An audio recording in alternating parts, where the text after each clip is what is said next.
Let me first say a big thank you to my dear brother Toby for the very kind invitation to join you at this 2022 Group Chairman's Forum. And it's a real pleasure to be with you this evening and to be with you all this evening. I would like to check, just to be sure, how young people are, in the audience. And I'd like to just find out how young you are here and how current you are with some of the more popular music. Who knows this particular one? Let me first be sure that it's even, well, I can see a few young-looking people here. They might just know.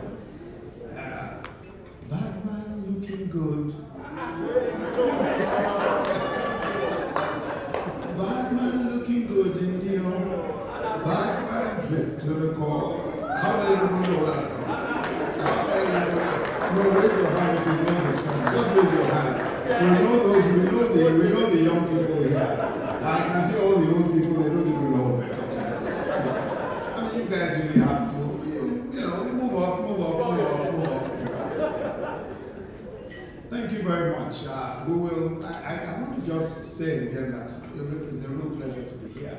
I've been asked to speak for a few minutes on this topic, digitization, the COP26 and African Development. And I'm sure that several of us who are here recognize, of course, that those are two important topics that would shape the future of our continent. And I think that really, if we start with digitization, there's no question at all that digitization will, and of course climate change, will determine to a large extent Africa's growth trajectory in the next few decades. At least there are those two issues, digitization and climate change. Digital technology, for one, offers the most effective way for Africa to leapfrog development. Already the basic indicators are there, and they look quite good. Africa's total inbound international internet bandwidth capacity increased by, in the past decade, more than 50 times. The operational fibre-optic network extended by almost 4 times. Mobile telephony, mobile cellular subscriptions are more than doubled. And about 58% of the population now live in areas that are covered by 4G networks. Africa has over 480 million mobile money accounts, more than any other developing region sticking together. And more than 500 African companies provide already technology-enabled innovation, the so-called fintech companies. The valuation of some of our African startups exceeds several billion US. We in Nigeria have 6 unicorns, companies, fintech companies, most of them, that are valued at over $1 billion. We have over 640 tech hubs across the continent. And here in Nigeria, we're already leveraging digital technology in various ways, especially for government, to deliver goods and social services. To implement our social investment program, for example, we have a program called the Empower Program, where we engaged about 500,000 young graduates. A digital company, a local digital company, very young Nigerians, built the entire platform, robust enough to take and vet applications from millions of applicants and conduct tests and make monthly payments in every local government in the country. And this is locally developed entirely by young Nigerians. Then 2 weeks ago, we commissioned the Bank of Industry's growth platform. This is a digital platform that has won international awards for delivering the largest microcredit scheme in Africa. It's called the Government Empowerment and Enterprises Program. Under it, we have the Trader Money Scheme. And this is a scheme that involved giving microcredit to about 2.4 million informal traders. Now, that platform engages about 22,000 agents living across all the local governments in Nigeria. equipped with proprietary mobile technologies. They receive mandates to capture and digitize businesses eligible for growing for a very large number of different programs of the Bank of Industry, a lot of them tied to microcredit. In some cases, these agents, these 22,000 agents, some of them are called human banks, open the first ever bank account or mobile wallet used in many of these micro enterprises. Every detail of each of these businesses is trackable centrally, down to biodata, geolocation, images, facial IDs of every micro and small and medium entrepreneur where applicable.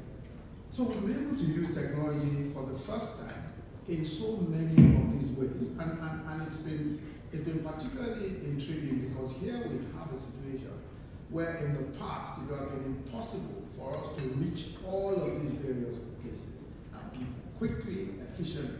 But that is being done today. In our Food for Jobs program under Economic Sustainability Plan, we've reached digitally and mapped over 4 million farmers and geotagged them to their farms. So this enables us to reach them more easily with government services, and it also makes it easier to give them loans and ensure repayment.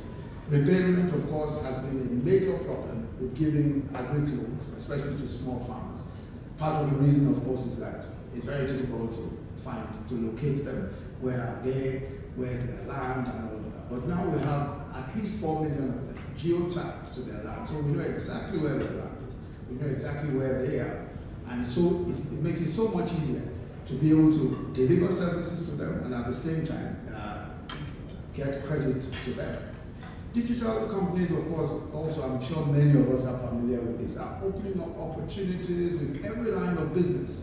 And I'm sure that sometimes, you bankers must get a bit uncomfortable with some of these companies who care, for example, a small company using artificial intelligence and algorithms to process loans, a loan request within minutes and grant credit without the hassles, of the regular bank. Or Kuda Bank, I'm sure you've heard of Kuda Bank. That's another example of a bank without a single physical branch, with all the features built into a mobile app. We also have, I'm sure we've heard of Invest Bamboo for those who, and I know that a good number of young people use it for investments. 26-year-old was the one who pioneered that particular application. It offers new ways for you to save money, invest in stocks, all from a single app. Others have developed technologies that make it possible for us to invest in farms without ever seeing the farm. Thrive and Greek Farm Crowding, these are two companies that do exactly that. They have a crowdfunding platform, so you can actually invest in farming and agriculture without ever seeing the banks, all you get dividends at the end of every cycle. So there's so much that's going on, and you'll find that the space is widening. But the challenge for us in the next few years is how to effectively use digital technology for mass education and for healthcare. That is a major challenge. So the question then is, so we have a population that's growing at 5 million people every year. Now that's just to get a sense of the size. Liberia has about 5 million people. So that's like creating 5 million, that's like creating a Liberia every single year. And with all of the implications for education, all of the implications for healthcare. So beyond, beyond all of the successes we're seeing, we need to be able to educate large numbers of people, train teachers, and that's proving to be a major issue in all of especially in states where we have a large number of out-of-school children. But those challenges are the sorts of challenges that we're sitting down to look at. How do you train large numbers of teachers? And you are not going to be able to train them in colleges of education, but there's just no space to be able to do so. So we've got to do it online. This has to be technology driven. And that really, those are the sorts of challenges. How about healthcare? Public healthcare. COVID-19 showed us, that we have a robust healthcare system, and this is because we have a lot of experience. We have experience with Ebola. We have experience with Lassa fever, yellow fever, etc. So mass vaccinations and all of that are things that we've done very, very well. So we have a robust enough system. But the issue is that there are just millions and millions of people out there in the nooks and crannies. So technology must play a role. Technology must play an increasing part in our abilities to be able to reach populations everywhere where they may be. So the future is, especially for digital technologies for us, is one that we just have to take on from the very beginning, and we've got to look at it and see what we need to do. What are the things that we need to do? A lot of thinking is going on.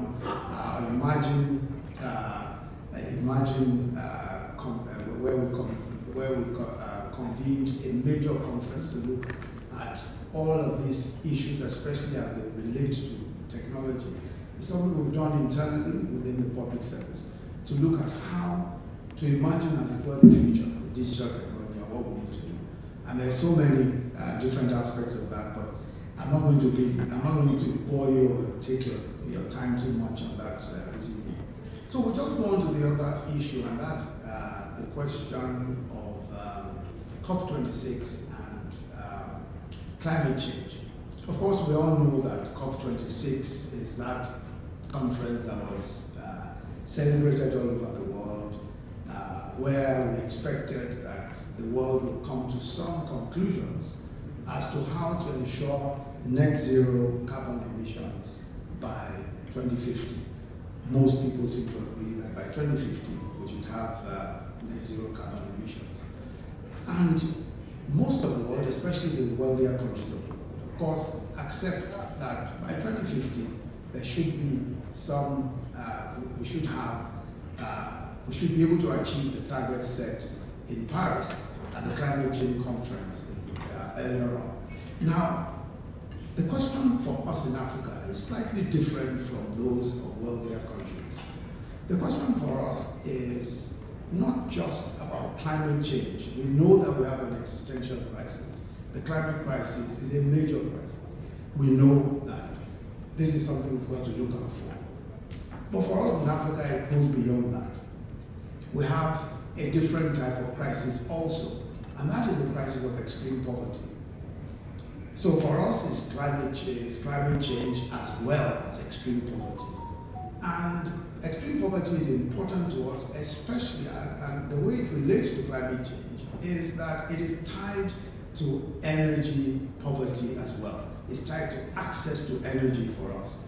So for an African country, for Nigeria, for example, it's important for us to take into account the fact that, yes, we want net zero emissions by 2050, but in transitioning to net zero emissions by 2050, we have to take into account that even today, we don't have enough energy. We don't have enough power. Most of our population do not have access to power. Now, the rest of the world, in transiting to net zero by 2050, want to ban fossil fuels. In other words, they say, we're no longer going to use charcoal, which is understandable, but we're also not going to use oil and gas. We're not going to fund oil and gas projects anymore, because obviously these are pollutants. They are not the worst, especially gas. Gas is much cleaner than most fossil fuels anyway. But for most of the wealthier countries of the world, they would rather see a situation where at least public investments in fossil fuels are no longer made available. So the African country has a dilemma. Yes, we want climate change. We want net zero by 2050, in our case 2060. Well, how are we going to transit from where we are and at the same time be able to provide power for our people? Our country, for example, has huge gas reserves. We know that the transition fuel for us is gas. The only way by which you can power industry is to use gas. for power. So if you say you're not going to invest again, and you're not going to invest in oil and gas anymore, it means that we're going to have to rely on renewable energy. Now, no country in the world so far has been able to industrialize using renewable energy. So what the rest of the world is telling us, perhaps, is that we should be the experimental continent that will industrialize using renewable energy. But that obviously is a pathway to tragedy. We simply cannot do so, and we know that that's not possible. So the point that we have been making, and those of us from African countries and the developing world, is that we require gas as a transition fuel, and that it is important for us, not just for industry, but also to be able to ensure that we are able to move from firewood and all sorts of pollutants in cooking. So we want to move also to clean cooking. Clean cooking can only be done with LPG, which is gas. And so if we are going to transit from firewood and all sorts of other pollutants, then we need LPG, we need gas to be able to do so. So for us, it's not just gas for industrialization, it's also gas for clean cooking, because clean cooking for us is one of the major pollutants that there is. And it is also a major cause of death, especially in the rural areas of our own country, Nigeria, where we have the facts and figures, and I'm sure in many other African countries. So the whole energy transition issue for us in Nigeria, and of course in many African countries, is a nuanced one, and we have to approach it in a nuanced way. We can't accept a situation where it is the same pathway for the wealthier countries as for African countries. We have to have a different pathway. So if the wealthier countries are prepared to ban fossil fuel investments, they've got to give us room to be able to continue to use our own fossil fuels, obviously for a much longer period, to allow energy access for our people, and also to allow us to transit from pollutants to cleaner fuels. So there's that issue. But sometimes what you tend to find is that in making the point, in making that point, we also are asking, because there have been some pledges have been made by some of the wealthier nations of the world, that in order for us to have a smooth transition, some money will be made available. And this was at the Paris Climate Change Conference, where $100 billion annually was the pledge that was made by many of the wealthier countries of the world. Well, we haven't really come across that $100 billion in the shape or form that I would like to see it. It hasn't really showed up. But we're expecting that that will be part of, because we need to have, if the whole world is saying, let's move quickly, there are parts of the world that may not be able to do so as quickly as others, including many of the developing world, which is why these sums of money are required and will be helpful in that transition to net zero emissions by 2050, and in our case, by 2060. So we in Nigeria have developed an energy transition plan, and we're possibly the first African country to do so, where we've looked at very closely at how to transit to 26 to carbon net zero carbon emissions by 2060. That energy transition plan is a fairly detailed one, where we've looked at how long it will take us to transit, from, especially with respect to cooking fuels, where we're going to be converting cars from combustion engines to gas-run engines and all of that, and how long that will take and how much it will cost. Obviously, the cost, we're also hoping that we'll be able to get some of that cost. It's about, outside of business as usual spending, is about $400 billion over the period up until 2060. So we're looking at how to ensure that we're able to make those resources. So just to conclude, I think that by and large, for those of us in Africa, what it takes, or what it will take for us to make the kind of progress that we need, obviously requires us to be as nimble as possible, to be as forward-looking as possible, and also to be paying attention to the various things and the various developments that are going on all over the world. I think we already have a youth population that is way ahead just in terms of being able to use what is available, both in digital technology as well as in all in finance, for example. They're raising capital here and there. So we think that the future certainly is extremely bright. And my view is that, unlike those who think that the Africa century has come to an end, especially after COVID and some of the bad figures that we're looking at, I think that we've just come into our own. I think that we're going to take advantage of a lot of what we've seen, especially coming from the recovery from COVID-19.